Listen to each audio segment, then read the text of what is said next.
इस पर मैं अभी विश्लेषण करूंगा। 2006 में बाबूलाल गौर जी को मुख्यमंत्री भारतीय जनता पार्टी ने बनाया था। जहां एक तरफ सुशील स्वभाव के थे, वहीं अंतरात्मा में सही निर्णय लेने में सदैव निर्भीक होते थे मेरे भाई और बहनों।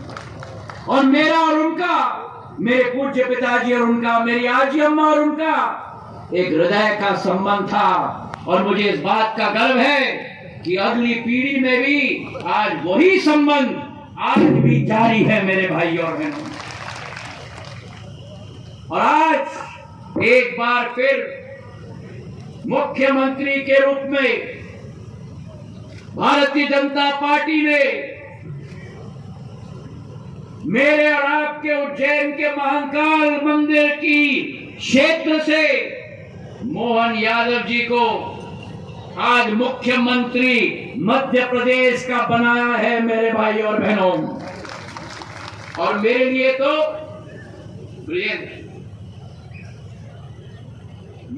तो अति गौरव की बात है, क्योंकि महाकाल की नगरी का नेतृत्व मेरे अपने मोहन यादव जी करते हैं, जिस महाकाल की नगरी के साथ सिंधिया परिवार का एक हृदय का संबंध रहा है मेरे भाई और बहनों।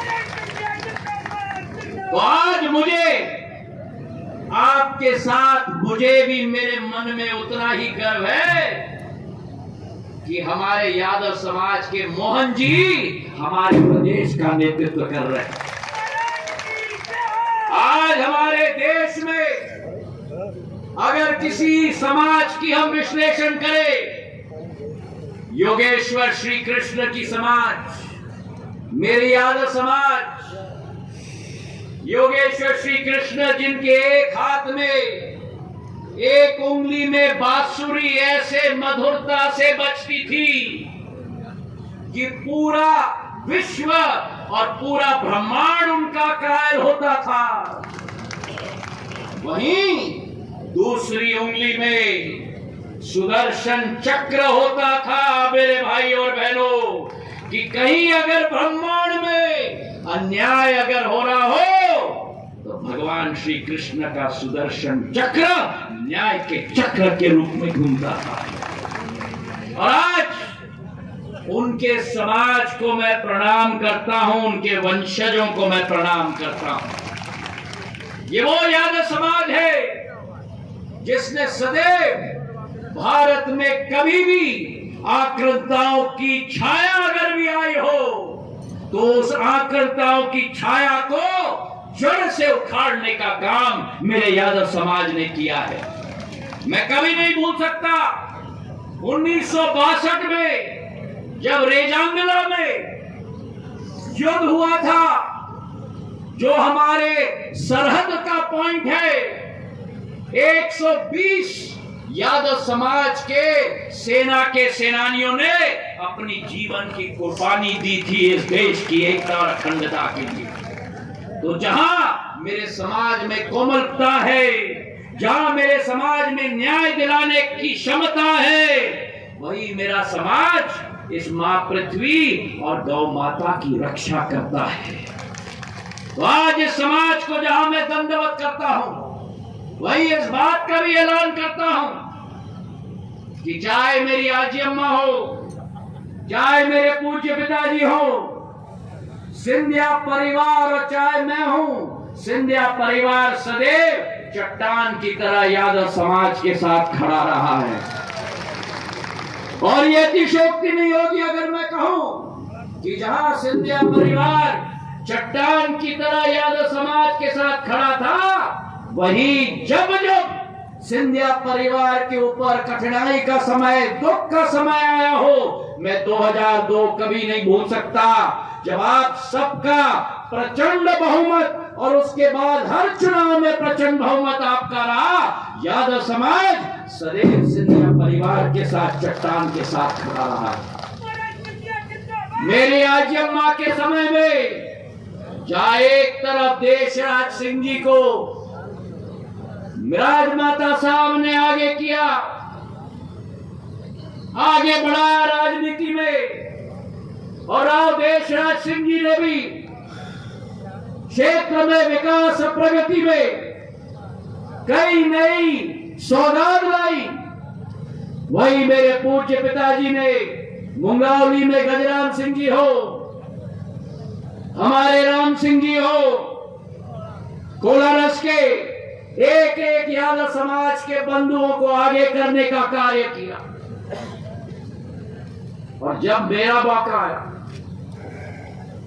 और इम्तिहान की घड़ी थी मोहन जी, जब मुझे अशोकनगर जिले में और शिवपुरी जिले में, जगदीश यादव जी भी बैठे हैं मेरे साथ, पैदल चले हैं, पग पग चले हैं, पद यात्रा की है, जिलाध्यक्ष मनोनीत करने का समय आया। और उस समय जहां हमने शिवपुरी में राम सिंह यादव जी को अध्यक्ष बनाया, अशोकनगर जिले में श्रीराम सिंह जी को हमने अध्यक्ष बनाया, सारे लोगों ने मुझे कहा दोनों जिलों में आपने यादव अध्यक्ष बनाया। मैंने कहा मैंने दोनों जिलों में यादव अध्यक्ष बनाया है, और ताल ठोक के कह रहा हूं मैंने बनाया है, मैंने अच्छे लोगों को बनाया है मेरे भाई और बहनों। और उसके बाद मोहन यादव जी, बीडी शर्मा जी, जब उपचुनाव हुआ 2018 के चुनाव के पहले, और कोलारस में राम सिंह जी का देहांत हुआ, मुंगावली में बहन सिंह कालूखेड़ा जी का देहांत हुआ, उस समय मैं उधर था।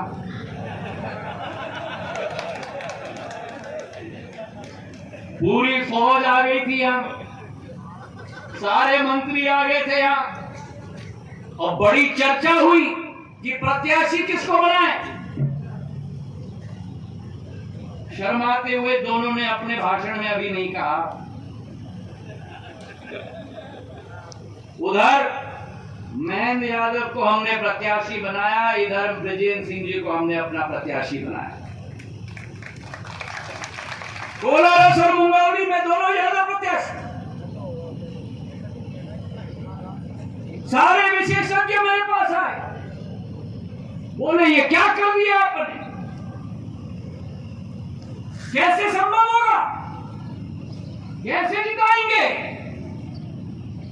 मैंने सबको कह दिया चिंता मत करो, दोनों यादवों के साथ ज्योतिरादित्य सिंधिया खड़ा है।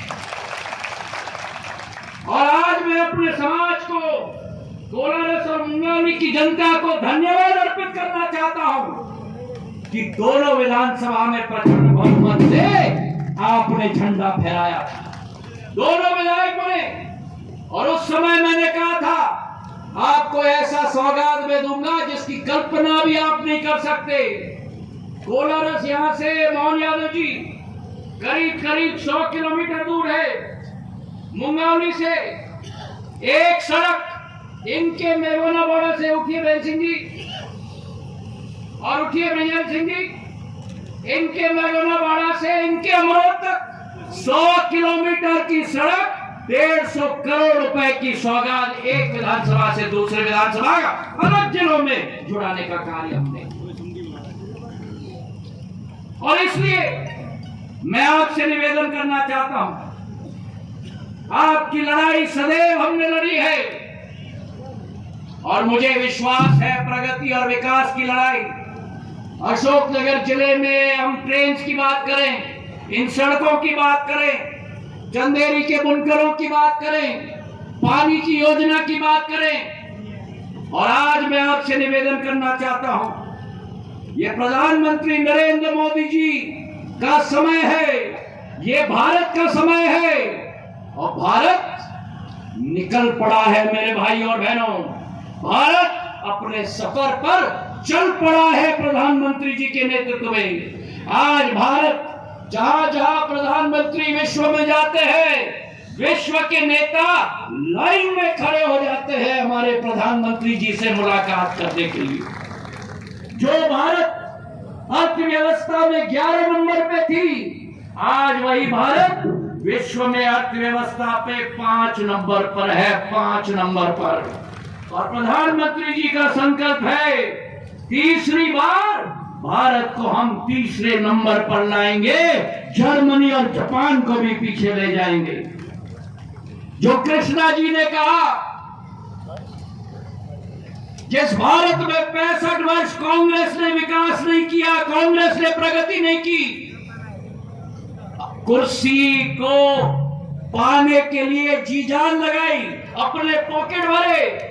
और यादव समाज की हम बात करें, मैं भूल गया कहने के लिए, ये इनके साथी जगदीश जी, मेरे एक समय के साथी सुभाष यादव जी मुख्यमंत्री बनने वाले थे, कांग्रेस ने यादव समाज का मुख्यमंत्री नहीं बनने दिया। मेरे भाई और बहन, ये वो पार्टी है जिसने यादव समाज के साथ सदैव अन्याय किया है, और दूसरी तरफ एक ऐसी पार्टी है जिसने यादव समाज को सिर माथे लगाकर आगे बढ़ाने का कार्य किया है।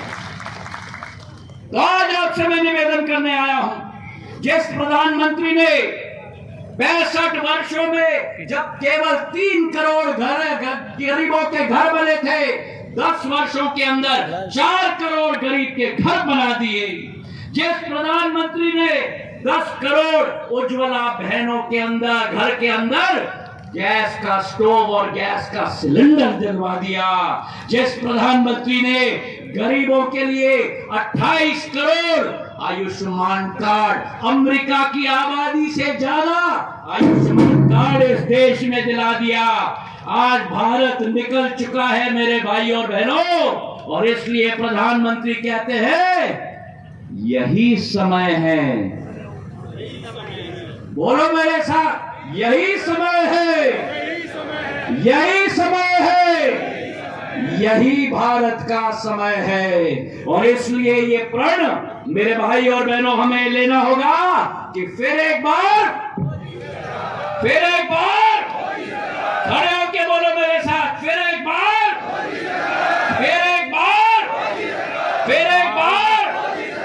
अब की बार, अरे उठ के बोलो, आगे क्यों बैठे हो यार? अरे बोलो मेरे साथ, अब की बार। अब इसमें मैं थोड़ा संशोधन करूंगा। अब की बार 400 पार में, अब की बार मेरे पोलिंग पर 400 पार, अब की बार, अरे दम से अब की बार।